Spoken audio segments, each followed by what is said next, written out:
Donc la première approche a été justement de fournir cette information et de s'assurer que le pétrole et le gaz soient au devant de la scène, que ça fasse débat. Je crois que nous avons réussi cette étape-là. Nous sommes en train de rentrer dans une deuxième phase, après qu'un certain nombre d'objectifs aient été atteints. Parce que n'eût été ce que Aar Li Ñu Bokk a fait, n'eût été la création de Aar Li Ñu Bokk, peut-être que le pétrole et le gaz, ça aurait été un débat dans certains cercles du pouvoir. Aujourd'hui, c'est un débat populaire partout. Et vous entendez les Sénégalais partout réclamer 400 000. C'est la preuve qu'ils se sont appropriés ce combat, qu'ils comprennent qu'il s'agit effectivement de leurs ressources.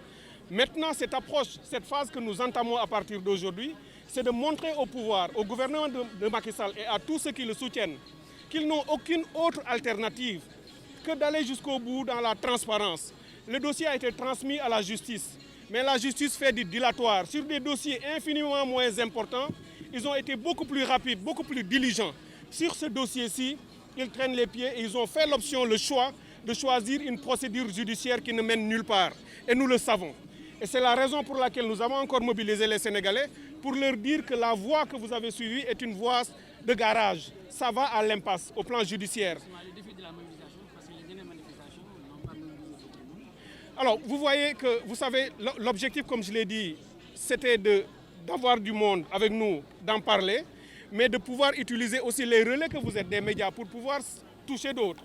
Pendant que nous parlons, des milliers et des milliers de Sénégalais sont chez eux et suivent cela en live.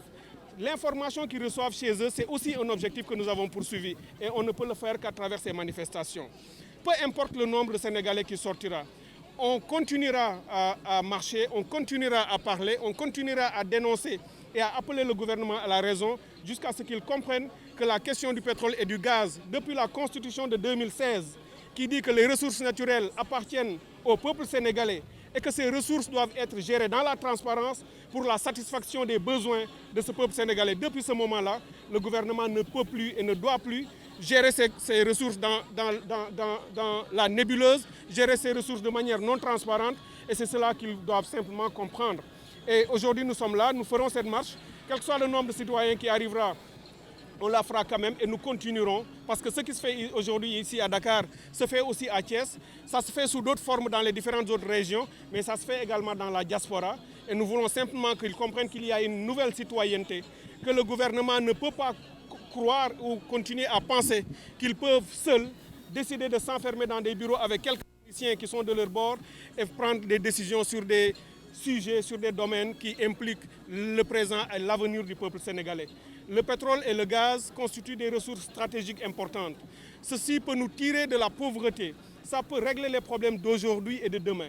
Nous le devons à la génération à venir de nous battre aujourd'hui pour créer les mécanismes d'une transparence définitive dans la gestion du pétrole et du gaz. Voilà ce qui explique encore une fois cette mobilisation d'aujourd'hui. Nous allons en faire d'autres et nous avons également d'autres activités qui seront déroulées dans les semaines à venir.